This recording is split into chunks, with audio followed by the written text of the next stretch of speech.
বৃহস্পতিবার সকাল 10:30টার দিকে চট্টগ্রাম মহানগরীর পতেঙ্গা থানাধীন জহুরুল হক ঘাটির বাংলাদেশ বিমান বাহিনীর YAK-130 রাশিয়ান একটি প্রশিক্ষণ বিমানের পেছনের অংশে আগুন জ্বলতে দেখা যায়। এ সময় ভেতরে থাকা 2 জন পাইলটকে প্যারাশুট যোগে বিমান বিধ্বস্ত হবার ঠিক আগ মুহূর্তে নামতে দেখা যায়।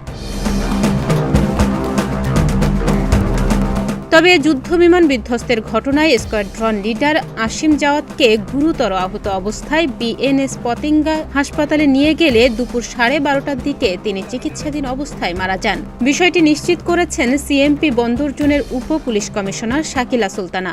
আসিম জাওয়াদ নামে একজন স্কোয়াড্রন লিডার, উনি ইয়েতে ছিলেন, বিমান বাহিনীর প্রশিক্ষণ বিমান ওইটা বিধ্বস্ত হওয়ার সময় উনি প্যারাশুট দিয়ে জাম্প করেছিলেন,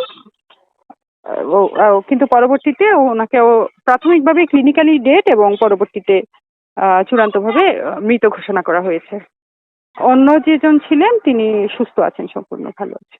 জানা যায় বিমানে 2 জন পাইলট ছিলেন, যাদের মধ্যে উইং কমান্ডার সোহান, যিনি আহত অবস্থায় জহুরুল হক ঘাটির মেডিকেল স্কোয়াডে চিকিৎসারত রয়েছেন। অপরজন স্কোয়াড্রন লিডার আসিম জাওয়াদ।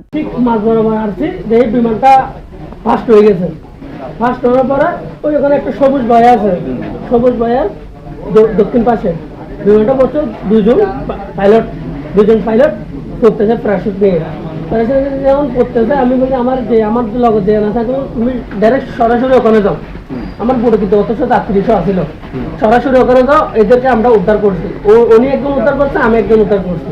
এখানে যখন এখন বয়া আছে না, এখানে বয়ার দক্ষিণ পাশে মানে পড়ার সময় প্যারাশুট নিয়ে পাইলট 2 জন লাভ দিচ্ছিল। লাভ দেওয়া প্যারাশুট যখন জ্বলে গেছিল, ওরা কি উপরে থাকতে পারে না, পানির মতো পড়ে গেছে। একজন সিট ছাড়া পড়ছে, উনি জীবিত ছিল, যে সিট ছিল উনি পানির ভিতরে ডুবে গেছিল।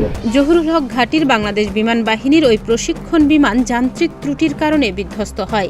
যান্ত্রিক ত্রুটির কারণে বিমানটি বিধ্বস্ত হলে চট্টগ্রাম বোট ক্লাবের কাছে 11 নম্বর ঘাটের নতুন পতেঙ্গা টার্মিনালের অপর পাশে কর্ণফুলী থানাধীন HM স্টিল মিল প্রান্তে কর্ণফুলী নদীতে তলিয়ে যায়। ডেস্ক রিপোর্ট, প্রতিদিনের বাংলাদেশ।